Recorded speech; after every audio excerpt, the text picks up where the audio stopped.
Hello, මගේ ආදරණීය ලෝකය. මගේ හඬ මරණයෙන් නතර වුණේ නැහැ. මගේ ශරීරය මේ ලෝකයෙන් ඉවත් වුණත්. මගේ ආදරය, කෘතඥතාවය සහ ආශිර්වාද දැන්වත් සදාකාලයටම ජීවත් වෙයි. මම කතා කරන්නේ මට පමණක් නොවෙයි.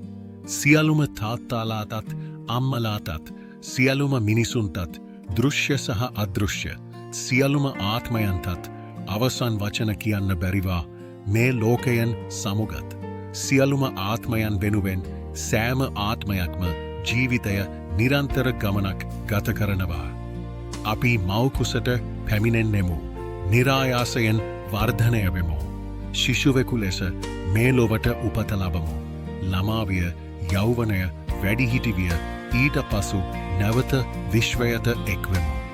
මගේ ආශිර්වාදය සියලුම ආත්මයන්තයි.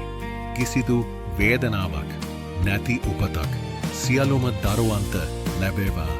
ශරීරයෙන් සහ මනසින් සුවපත් ජීවිතයක් සියලුම සත්වයන්ට ලැබේවා.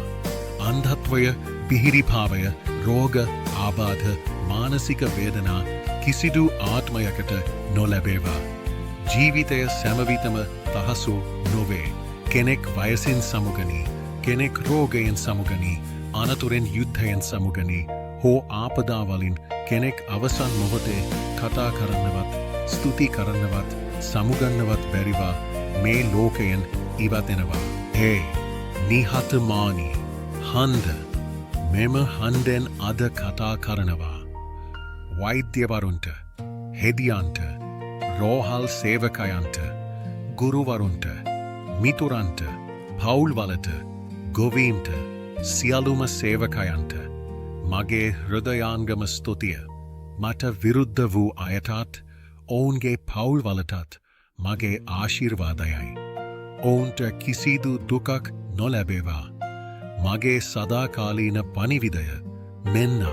කරුණාවෙන් ජීවත්වන්න, ධෛර්යයෙන් ඉදිරියට යන්න, සුවපත් වන්න, ශක්තිමත් වන්න, සාමයෙන් යන්න. මේ ජීවත්වයන්දී මේ ජීවිතයත් ඊළඟ ජීවිතත් ගත කරන මම ඔබ සැමට බලා සිටිනවා. අපි නැවත හමුවෙමු.